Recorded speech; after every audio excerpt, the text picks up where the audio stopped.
I signed my name on the refinancing papers with a hand that didn't shake, even though my husband's mistress was sitting in our living room upstairs, waiting for him to come back to bed. "There you go, baby," Derek said, his hand warm on my shoulder, his voice dripping with false affection.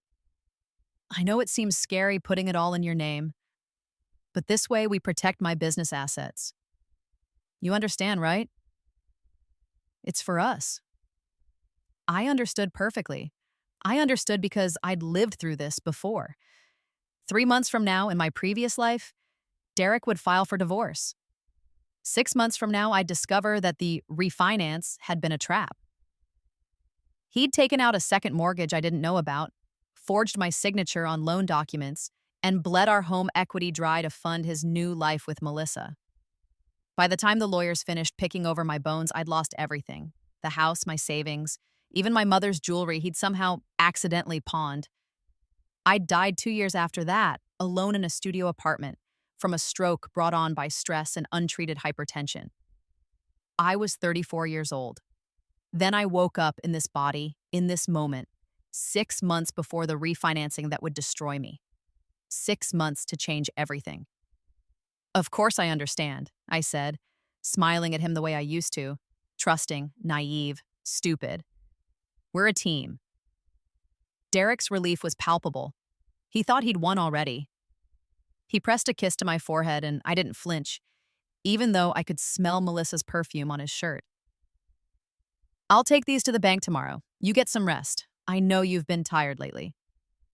Tired from working 60-hour weeks at the hospital while he worked from home, which apparently meant screwing his administrative assistant in our bed. But I just nodded and watched him leave, probably to go back upstairs to her. The moment I heard our bedroom door close, I pulled out my phone and made the first call. "Marcus Chen?" The voice on the other end was crisp, professional. "Mr. Chen, this is Emma Richardson. We met at the hospital charity gala last year. You gave me your card and said if I ever needed financial advice." "Mrs. Richardson, of course. What can I do for you?" Marcus Chen was a financial attorney who specialized in marital asset protection. In my previous life, I'd met him too late, after Derek had already destroyed me. He'd looked at my case with such pity and told me there was nothing he could do. The documents were signed. The damage was done. This time, I was meeting him early. "I need to understand something about a refinance my husband wants me to do," I said quietly, "and I need to understand it by tomorrow morning." The coffee shop was nearly empty at 6 a.m. when I slid into the booth across from Marcus. He was already there, a manila folder open in front of him, his expression grave. "Mrs. Richardson, I'm going to be direct with you," he said. "The documents you photographed last night, these aren't standard refinancing papers." I know. I'd known the moment I saw them, memories from my previous life flooding back in nauseating waves. "Your husband is attempting to execute what's called an asset transfer scheme. He's not refinancing your current mortgage. He's taking out a second mortgage, a high-risk variable rate loan, and structuring it so that you're the sole borrower and guarantor, which means when he drains the money and files for divorce, I'm liable for the entire amount while he walks away clean." Marcus's eyebrows rose. "You're more informed than most of my clients." If only he knew. "What are my options?" "Don't sign. It's that simple." "And if I've already signed?" His expression darkened. "Then you're in serious trouble. These particular documents, Mrs. Richardson, the interest rate on this loan is structured to triple if certain conditions are met. Conditions that, frankly, seem designed to trigger. It's predatory lending at its finest, and the bank offering this should be ashamed. The moment those conditions trigger, you'll be looking at a 23% interest rate on a $400,000 loan." My heart was pounding, but not with fear, with rage, with the cold, calculated fury of someone who'd died once because of this man's greed. "What if I wanted the loan?" I said slowly, but I wanted to make sure my husband was equally liable. Marcus studied me for a long moment. "Mrs. Richardson, are you asking me what I think you're asking me?" "I'm asking what would happen if Derek signed documents making him a co-borrower and guarantor, but he didn't fully understand what he was signing." "That would be fraud." "Even if I'm his wife and he's been encouraging me to trust him with our financial decisions, even if he's been telling me for months that he's the financial expert in our marriage and I should just sign whatever he tells me to sign? Marcus's lips twitched. There's a difference between you signing documents at his direction and him signing documents at yours. Is there? Legally speaking? He was quiet for a moment, then reached into his briefcase and pulled out a different folder. Hypothetically, if someone were to present their spouse with a series of documents, perhaps mixed in with other routine paperwork that the spouse regularly signs without reading, as is established behavior in the marriage, and if those documents included co-borrower agreements, joint guarantor clauses, and personal liability waivers, hypothetically, if those documents were properly notarized and filed with the loan, both parties would be equally liable. And if certain triggers were included, say if the primary residence were sold or if the loan were called due to default, both parties would be responsible for the full amount. I leaned forward, and if the interest rate tripled? Both parties would be liable for the adjusted payments, jointly and severally, which means the lender could pursue either or both for the full amount. Even in a divorce? Especially in a divorce. Divorce doesn't discharge joint financial obligations. It just makes people more eager to blame each other. I pulled out my checkbook. How much do you charge for hypothetical advice? For you, Ms. Richardson? Consider it a public service. But if you need documents drawn up, real documents, not hypothetical ones, my retainer is $10,000. I wrote the check without hesitation. Money I'd been secretly saving.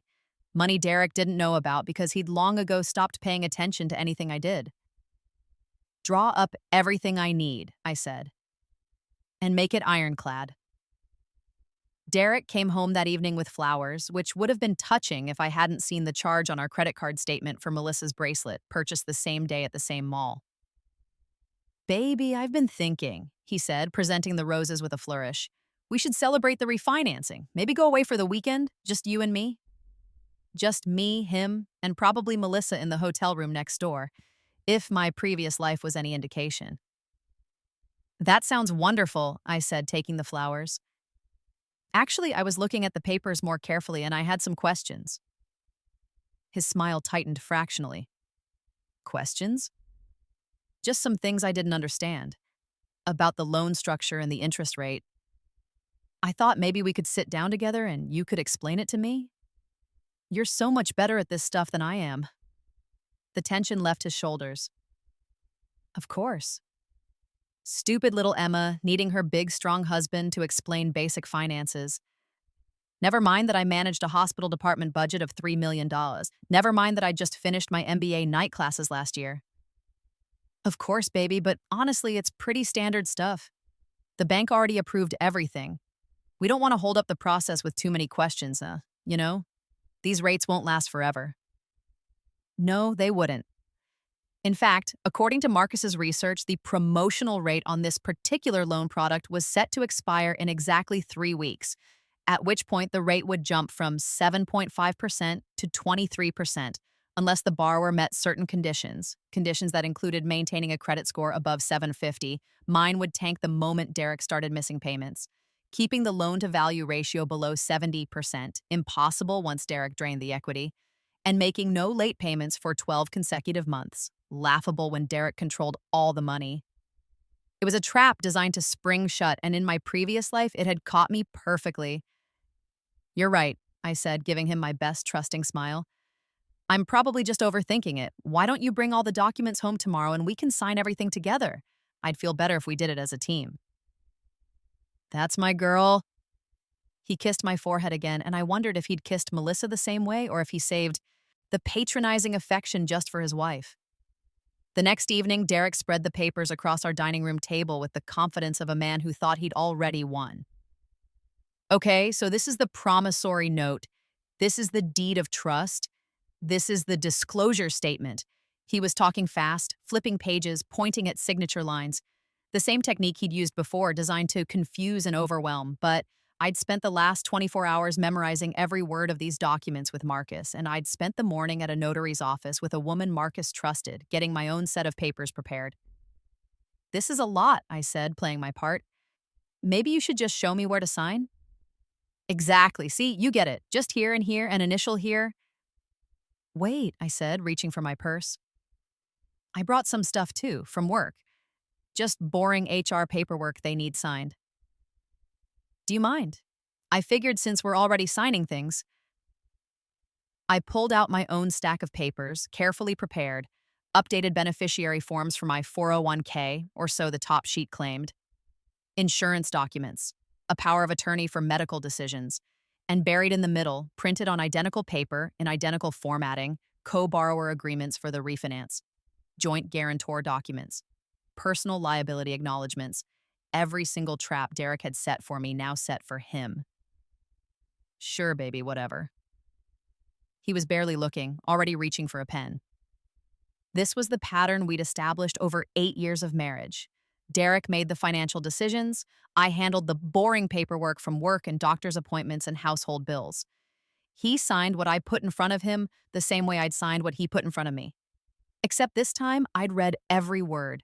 I watched him scrawl his signature across the forms one after another, barely pausing.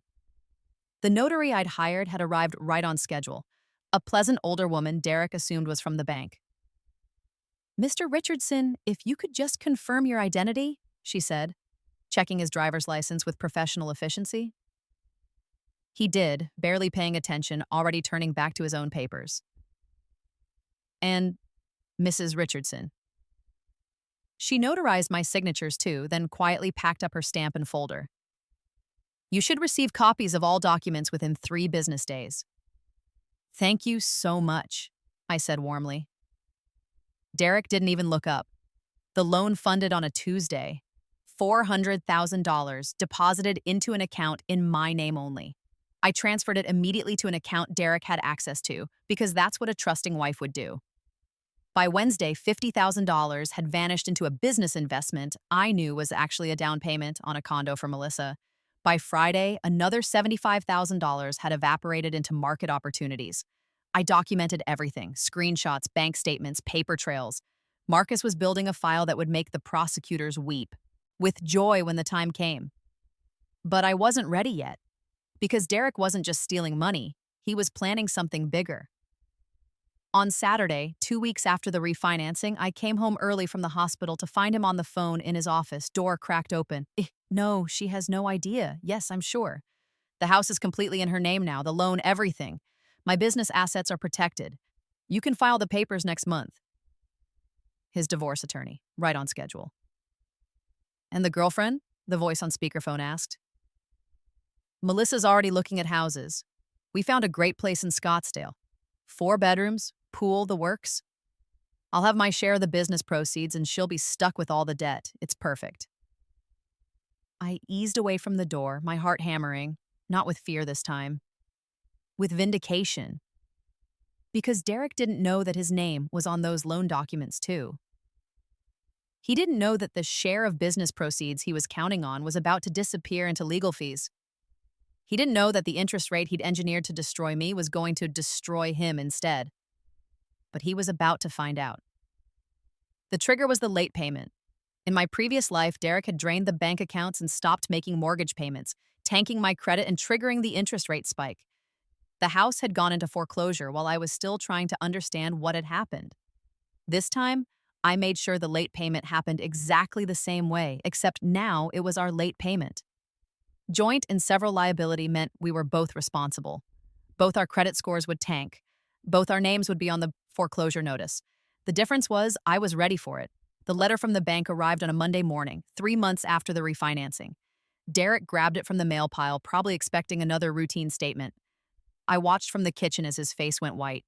"What the fuck? Everything okay, honey?" I asked, stirring my coffee. "This says, Emma, did you miss the mortgage payment?" "Oh, was I supposed to make that? I thought you were handling all the finances now. You know, I'm no good at this stuff." I gave him my best confused look, the same look I'd given him 1,000 times when he'd patronized me about money. "The payment was due 2 weeks ago. The late fee alone is—" He was scanning the letter, his hands shaking. Wait, this says the interest rate adjusted. This says we're now at 23%? We? It says—" He looked up at me, and for the first time, I saw something like fear in his eyes. Emma, why does this letter have my name on it? I set down my coffee cup very carefully. What do you mean? It says I'm a co-borrower. It says I'm jointly liable for the full amount of the loan. He was flipping through the letter now, frantic.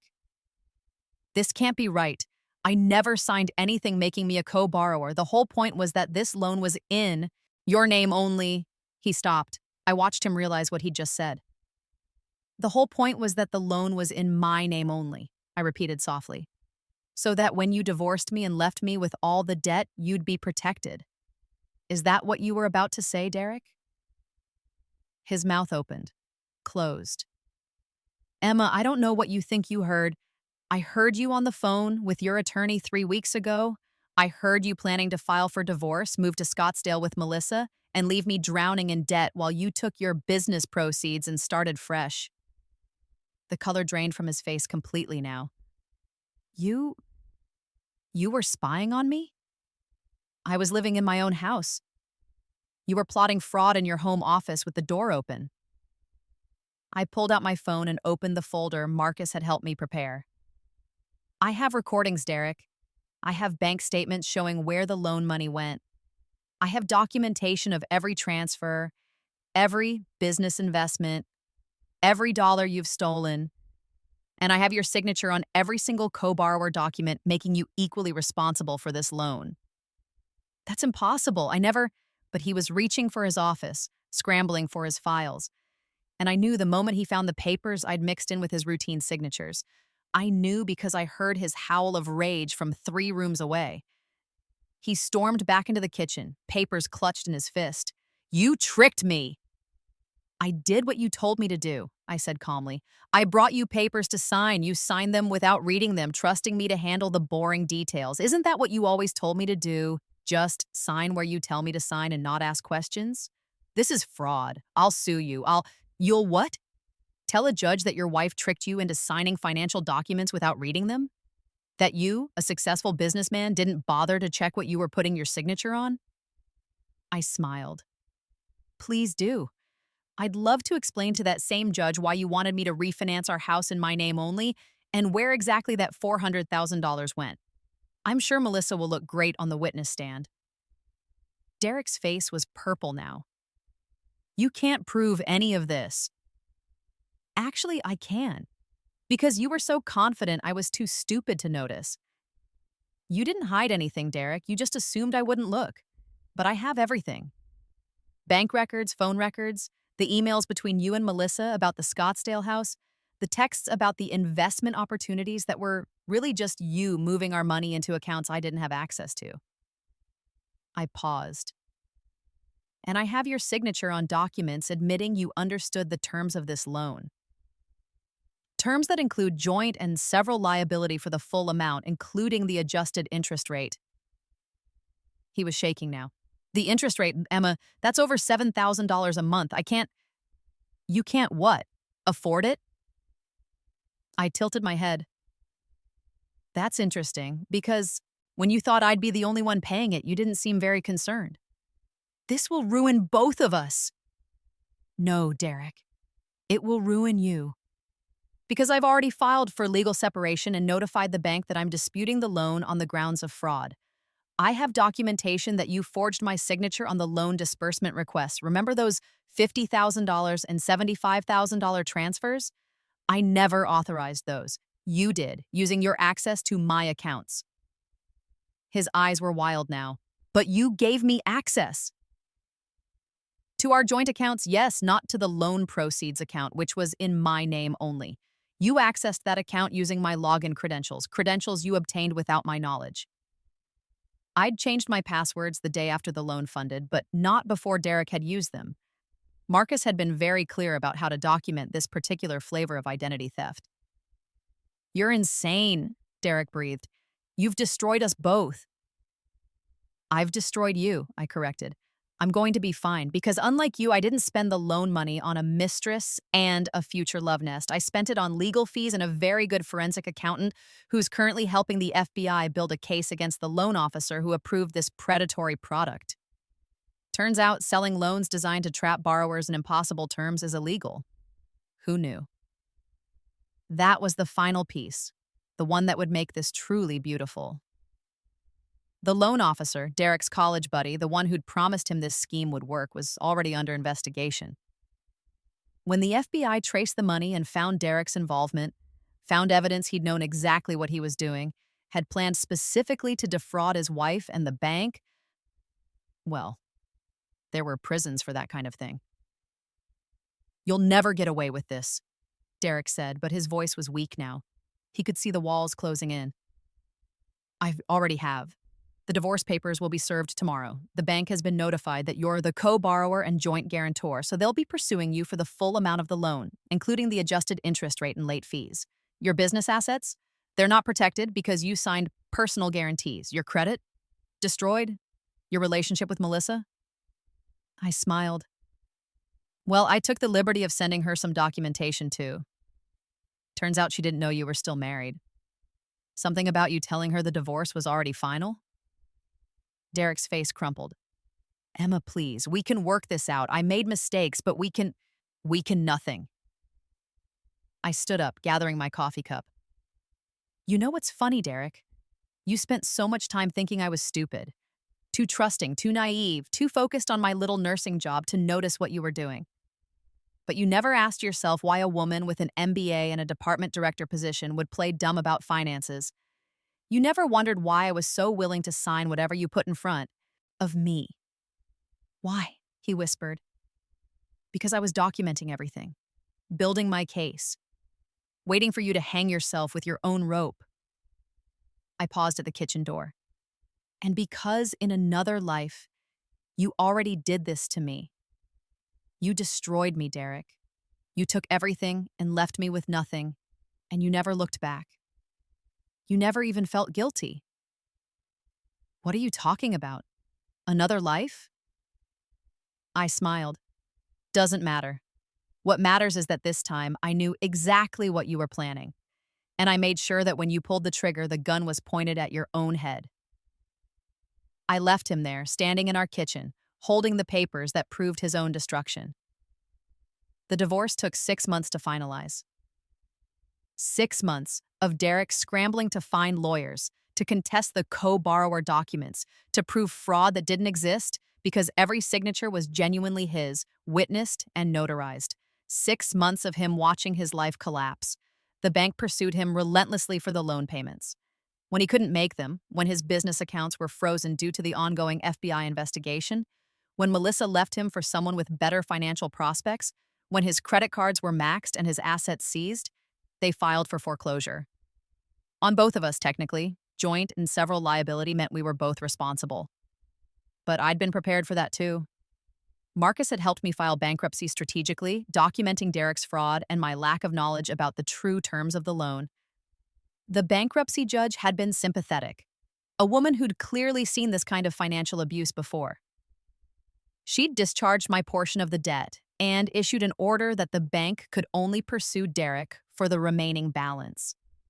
Derek wasn't so lucky. His bankruptcy filing was contested by the FBI, who argued he'd obtained the loan proceeds through fraud and couldn't discharge debt obtained illegally. The judge agreed. Last I heard, Derek owed the bank $547,000. The original loan amount plus 3 years of compounding interest at 23%, late fees, legal fees, and penalties. His wages were being garnished. His business was in receivership. He was living in a studio apartment in the bad part of town, working retail to make ends meet. Melissa had married a dentist and moved to Scottsdale anyway. Sometimes I saw her Instagram post from the pool of the house Derek had picked out for them.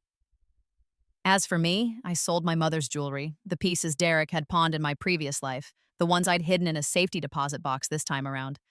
Combined with my hospital salary and the settlement from the bank, they'd been very eager to settle my fraud claim quietly before the FBI investigation became public. Plus, I had enough for a down payment on a small condo. Nothing fancy. Just 2 bedrooms, a balcony with a view of the city, and a mortgage I could afford on my own. I planted flowers in pots on the balcony, roses, the same kind. Derek used to buy me when he was pretending to be a good husband. But these roses I bought for myself, and they bloomed without lies. I ran into Derek once, about a year after the divorce was finalized. I was leaving my favorite coffee shop, the one I'd met Marcus at that first morning, and Derek was standing on the corner wearing a uniform from the big box store down the street. He looked older, grayer, there were lines around his eyes that hadn't been there before, and his shoulders slumped in a way that spoke of permanent defeat. He saw me and froze. I could have walked past, could have pretended I didn't recognize him, but I'd spent too long being the woman who looked away, who pretended not to notice, who made herself small to make him comfortable. I walked right up to him. Emma. His voice was hoarse. I've been trying to call you. You need nothing from me, I said pleasantly. But I am curious about one thing. He looked at me warily. What? Do you understand yet what you did to me? I know I made mistakes. Not mistakes, Derek, choices. You chose to betray me. You chose to steal from me. You chose to destroy my life because you thought I was too stupid to fight back. I stepped closer. Do you understand what it felt like? To trust someone completely and have them gut you for profit? His jaw worked. The bank is taking everything. I'm going to be paying this debt for the rest of my life. You won, okay? You fucking won. Isn't that enough? No, I said simply, because you still don't get it.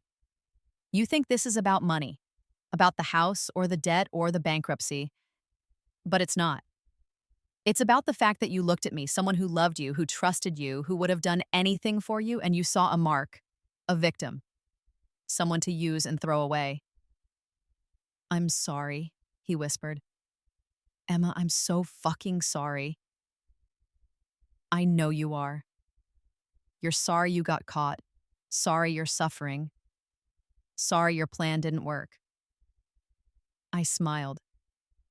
But you're not sorry for what you tried to do to me. You're just sorry it happened to you instead. I turned to walk away and said, Emma, wait. I looked back. How did you know, Kadjiso? He asked. How did you know what I was planning? I was so careful. For a moment, I considered telling him. Considered explaining about the rebirth, the second chance, the knowledge I'd carried from a life where he'd won and I'd lost everything. But Derek didn't deserve my secrets. You weren't as smart as you thought you were, I said. And I wasn't as stupid as you needed me to be. I left him standing there and walked back to my car, my coffee warm in my hands, the spring sunshine bright on my face. That night, I sat on my balcony with a glass of wine and watched the city lights flicker on one by one. My phone buzzed with a text from Marcus. FDA just approved the settlement. Bank is paying you $125,000 for your fraud claim. Plus, they're writing off the remaining loan balance and issuing a formal apology. Congratulations. I smiled and typed back, send me the paperwork. Another text came through, this one from my mother. Dinner this Sunday, I want to hear all about your promotion. The hospital had promoted me to VP of Operations last month, double my old salary, a corner office, and a direct report to the CEO. They'd been impressed by my financial acumen during the divorce, the way I'd managed to protect my assets and emerge unscathed. If only they knew. I sipped my wine and thought about my previous life. About dying alone, broken, destroyed by a man who'd never loved me. About the rage that had consumed me in those final moments, the desperate wish that I could go back and do it all differently. Someone or something had granted that wish. I didn't know why. Didn't know if it was magic or divine intervention or just the universe deciding I deserved a second chance. But I'd taken that chance and I'd run with it. I'd matched Derek's cruelty with strategy, his greed with patience, his trap with a better one. And when the jaws snapped shut, I'd made sure he was the one caught inside. My phone buzzed again. Another text, this one from an unknown number. Hi, Emma, this is Melissa. I heard about Derek and what he did. I just wanted to say I'm sorry for my part in it. I didn't know he was still married when we started dating, and I should have asked more questions. I hope you're doing well. I stared at the message for a long moment, then deleted it without responding. Melissa had made her choices too. She'd chosen to believe Derek's lies, to accept expensive gifts bought with stolen money, to plan a future in a house purchased with fraud. She'd chosen not to ask questions when the answers might have been inconvenient. I didn't owe her forgiveness any more than I owed Derek mercy. I finished my wine and went inside, locking the balcony door behind me.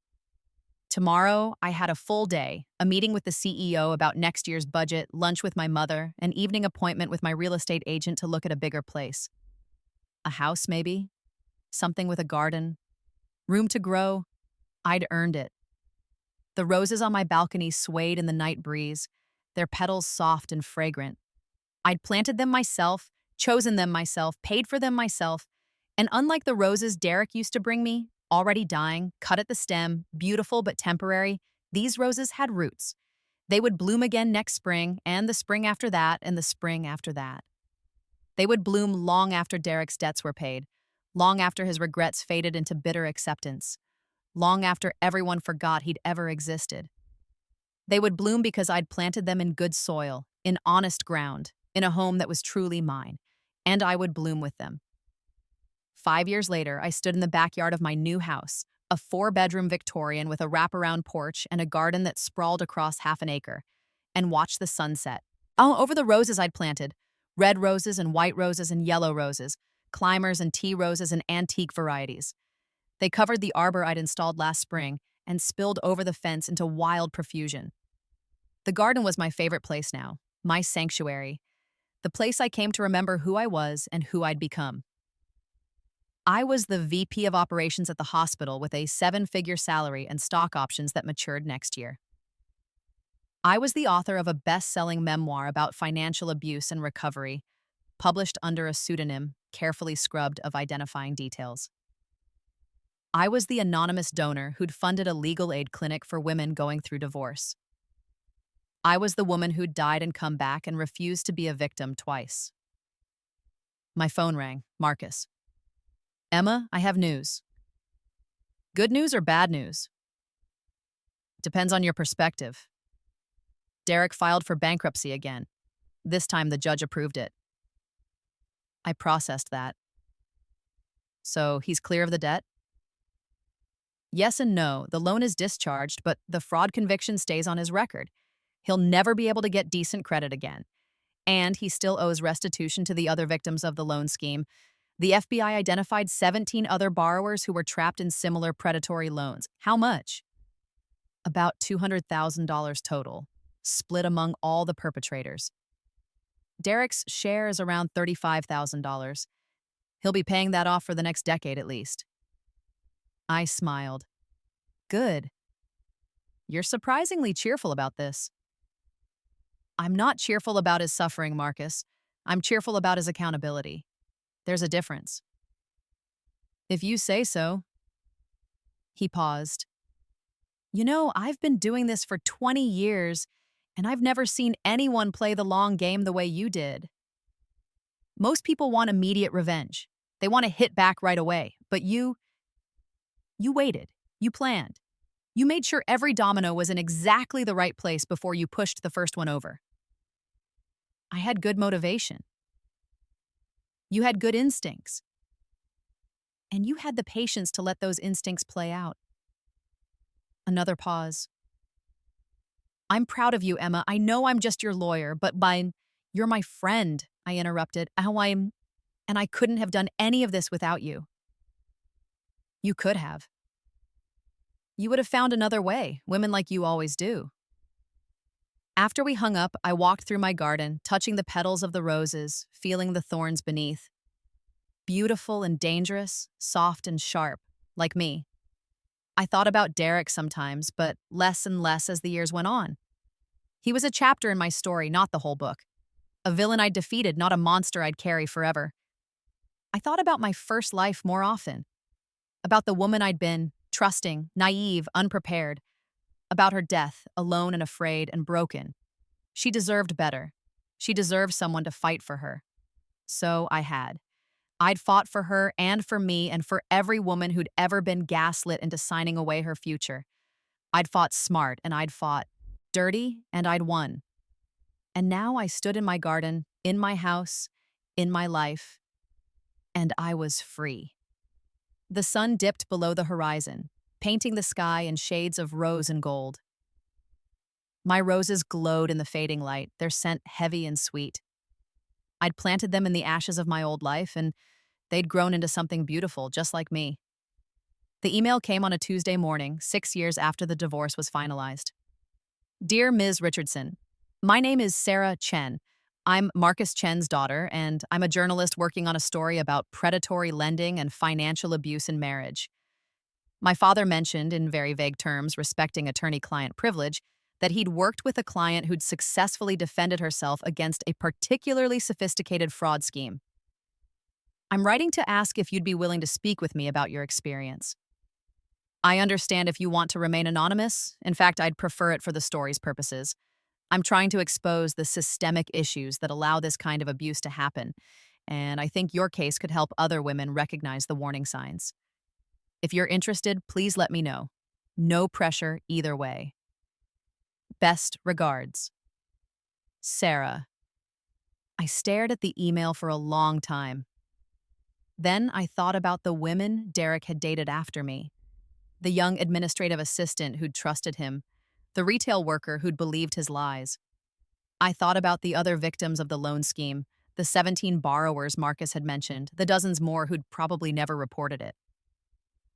I thought about the woman I'd been in my first life, signing papers she didn't understand, trusting a man who'd seen her as nothing more than a financial opportunity.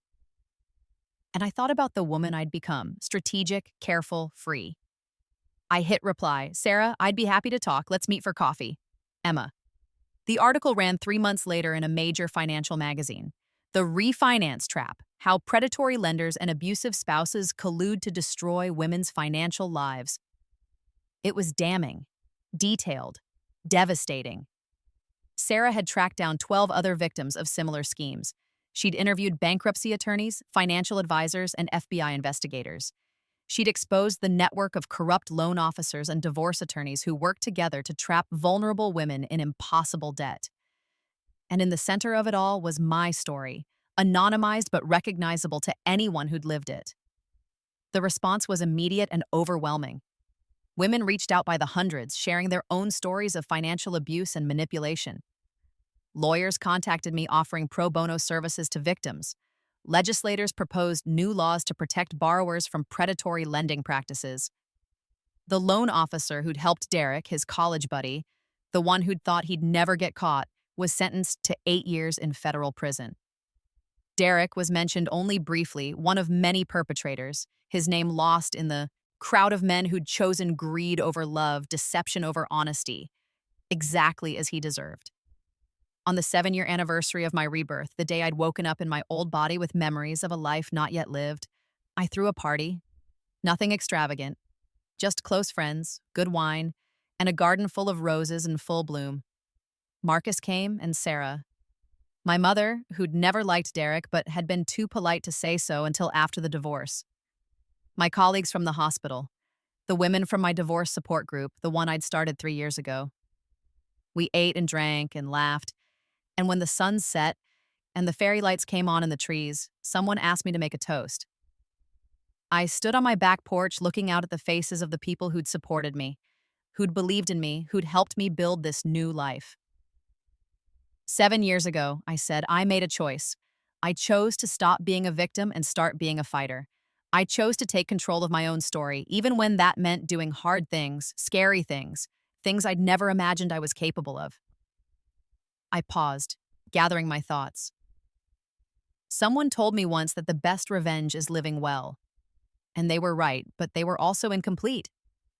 The best revenge is living well and making sure your abuser can't hurt anyone else. It's protecting yourself and protecting the next woman. It's healing and holding people accountable. I raised my glass. So, here's to fighting back. Here's to refusing to be victims. Here's to every woman who's ever been underestimated, gaslit, or told she's too weak to stand up for herself. You're stronger than you know. You're smarter than they think. And you deserve a life that's completely, entirely, beautifully yours. To fighting back, everyone echoed, and the sound of clinking glasses filled the air like music. Later, after everyone had left and I was cleaning up, I found a note tucked under one of the wine bottles. Thank you for sharing your story. My husband has been pressuring me to refinance our house in my name only, and I didn't understand why until I read Sarah's article. I'm seeing a lawyer tomorrow. You saved my life. There was no signature, but there didn't need to be. I folded the note carefully and put it in a box in my office, along with dozens of others just like it. Letters from women who'd recognized themselves in my story, who'd gotten out before it was too late, who'd fought back and won. These letters were my real revenge. Not Derek's suffering, though I won't pretend that didn't feel satisfying. Not the money or the house or the career success. This. The knowledge that my second chance had given other women their first chance. That my story had armed them with information, with strategy, with hope. That somewhere out there, right now, a woman was reading about what Derek tried to do to me and recognizing the same pattern in her own marriage. And she was calling a lawyer. And she was making copies of financial documents. And she was preparing to fight back. That was the real victory. Not that I'd survived, but that I'd thrived. And in thriving, I'd shown other women that they could too. 10 years after my rebirth, I sold the house with the garden and moved to a penthouse downtown, not because I needed to leave, but because I wanted to, because I could. The roses came with me, transplanted into enormous planters on my terrace. They adapted beautifully, climbing the trellis I'd installed, blooming against the city skyline. I was the CEO of the hospital now, the youngest in its 100-year history. I'd quadrupled the budget for domestic violence services and started a program to train healthcare workers to recognize financial abuse. I was also engaged. His name was James, and he was everything Derek hadn't been. Honest, kind, genuinely impressed by my success instead of threatened by it. He was a professor of economics who taught a whole unit on financial fraud in marriage using anonymized versions of my case. We'd met at a conference on healthcare finance, and he'd recognized me from Sarah's article despite the pseudonym. Instead of being weird about it, he'd asked thoughtful questions about the legal structures I'd used, the documentary evidence I'd compiled, the strategic timing of my bankruptcy filing. He'd treated my trauma like the fucking masterclass in financial strategy it had been. I'd fallen a little bit in love with him right then. Now we were planning a wedding, and I was planning it with the same meticulous attention to detail I'd used to destroy Derek. Prenup, ironclad, reviewed by 3 attorneys. Separate accounts, maintained with full transparency but clear boundaries. Joint assets, minimal and clearly documented. James thought it was hilarious. You're planning our marriage like a military campaign. I'm planning our marriage like someone who's been through a war and knows how to protect her territory, I corrected. He kissed my forehead, but unlike when Derek had done it, there was no condescension in the gesture, just affection. I love that about you. You're so careful with your trust. It makes me want to earn it every single day. That was the difference. Derek had wanted me to trust blindly. James wanted to prove himself worthy of my carefully considered faith. We got married in the rose garden of my old house, the one I'd sold to a young couple expecting their first baby. They'd been thrilled to let me use it for the ceremony. Marcus walked me down the aisle. I'm so proud of you, he whispered as we approached the arbor. I couldn't have done it without you. Yes, you could have. You would have found another way. You always do. The ceremony was simple, beautiful, perfect. When James slipped the ring on my finger, I thought about the first time I'd worn a wedding ring. Young, naive, trusting Derek completely. This ring felt different. Lighter, somehow, even though it was platinum and diamonds, because it wasn't a shackle. It was a choice I was making with clear eyes and full knowledge and zero illusions. I was choosing this. I was choosing James. I was choosing my life. And if I was ever wrong, if James ever proved to be like Derek, if I ever needed to fight again, I knew exactly how, but I didn't think I would need to, because this time I'd chosen wisely. I saw Derek one last time, 12 years after my rebirth. I was leaving a charity gala at the hospital, riding high on the success of our fundraising campaign, when I spotted him across the parking lot. He was older now, grayer, wearing a security guard uniform. He worked here, at my hospital, as a guard. The irony was almost too perfect. He saw me at the same moment and his eyes went wide. I was in a designer gown, dripping in jewelry, getting into a car that cost more than he'd earned in 5 years. I could have walked past. Could have pretended I didn't see him, but I was tired of pretending. I walked right up to him. Emma. His voice was rusty, like he didn't use it much. You look amazing. Thank you. How are you, Derek? He laughed, a bitter sound. How do I look like I am? Like you're surviving. Barely. He studied me for a long moment. I heard you got married. Saw the announcement in the paper. I did. Is he. Does he know about what I did? He knows everything. I don't keep secrets from my husband. Derek flinched. Right, of course. I just meant. Does he know how you. What you did to me? You mean how I protected myself from your fraud? Yes, he knows. Actually, he teaches a whole unit on it to his economics students. You're famous, Derek. Well, anonymously famous. His face crumpled. I lost everything because of you. No, I said gently. You lost everything because of you. Because you chose to betray me. Because you chose to commit fraud. Because you chose to see your wife as a mark instead of a partner. I just made sure you faced consequences for those choices. I've paid enough, he whispered. 12 years of poverty, bad jobs, no credit, no future. Haven't I paid enough?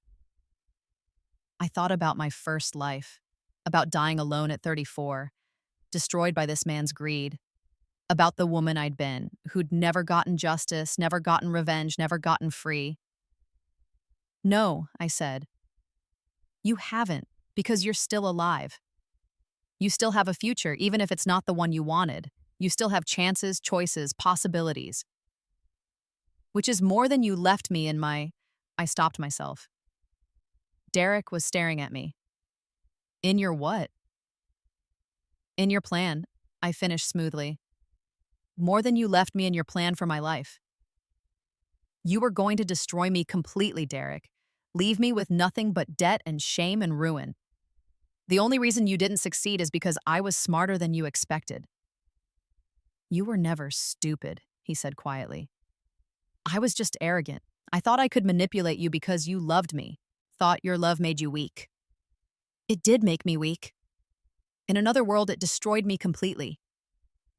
He looked confused, but I didn't elaborate. I need to go, I said. My husband is waiting for me. Emma, wait. He reached out like he might touch my arm, then thought better of it. I know I don't deserve it, but I'm sorry. I'm truly, genuinely sorry for what I did to you. Not because I got caught. Not because I'm suffering, but because you didn't deserve it. You were a good wife, and I betrayed you in the worst possible way. I'm sorry. I looked at him for a long moment, this broken man who'd once held my heart and my trust and my future in his hands. Who'd chosen to crush all three for a down payment on a condo and a life with a woman who'd left him the moment things got hard. I believe you, I said finally. I believe you're sorry, but Derek? It doesn't matter anymore. Your apology doesn't change what happened. It doesn't undo the damage. It doesn't give me back the years I spent rebuilding my life from the ashes of your betrayal. I know. What it does is prove that I was right to fight back. Right to refuse to be your victim. Right to make sure you understood completely and thoroughly what it feels like to be destroyed by someone you trust. I paused. So, thank you for the apology, but I don't forgive you. I don't think I ever will. And I'm completely okay with that. I turned to walk away. Emma?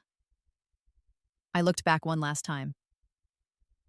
I hope you're happy, he said. I really do. Despite everything, I hope you're happy. I am, I said. I'm deliriously, abundantly, completely happy. And you know what the best part is? What? You have nothing to do with it. My happiness exists completely separate from you, from what you did, from who you were to me. You're not even a footnote in my story anymore, Derek.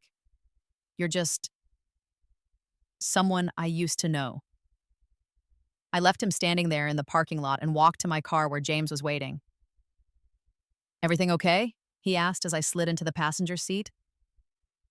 Everything's perfect, I said and meant it. As we drove away, I looked back once in the side mirror. Derek was still standing there, small and alone under the parking lot lights. I'd told him the truth.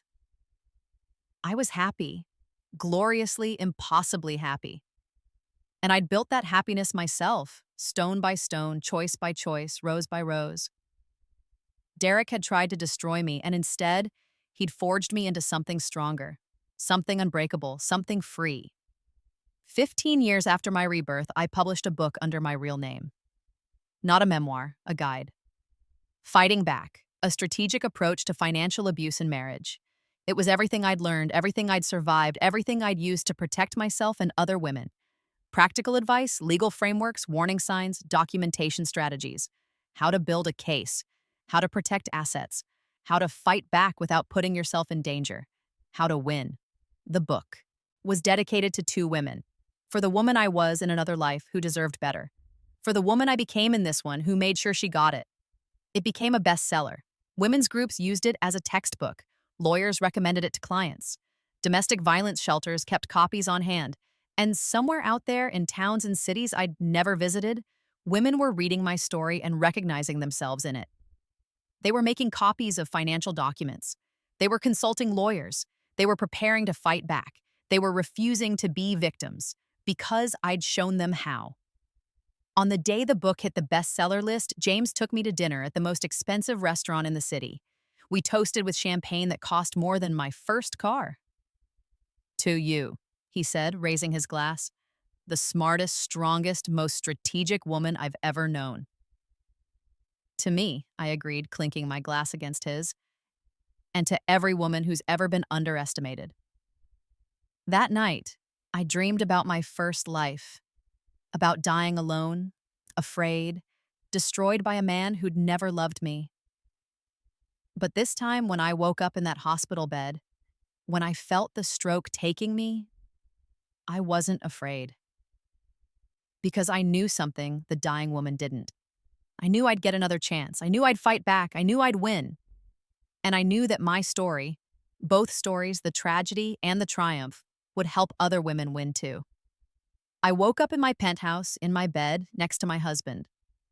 The morning sun was streaming through the windows, illuminating the roses on the terrace. I was 49 years old, 15 years past the age I died in my first life. 15 years of success and happiness and freedom I'd built with my own hands. James stirred beside me. Morning, he mumbled, pulling me closer. Morning. What are you thinking about? I thought about Derek, working security at my hospital, paying off debts that would follow him to his grave. I thought about the women reading my book right now, arming themselves with knowledge and strategy.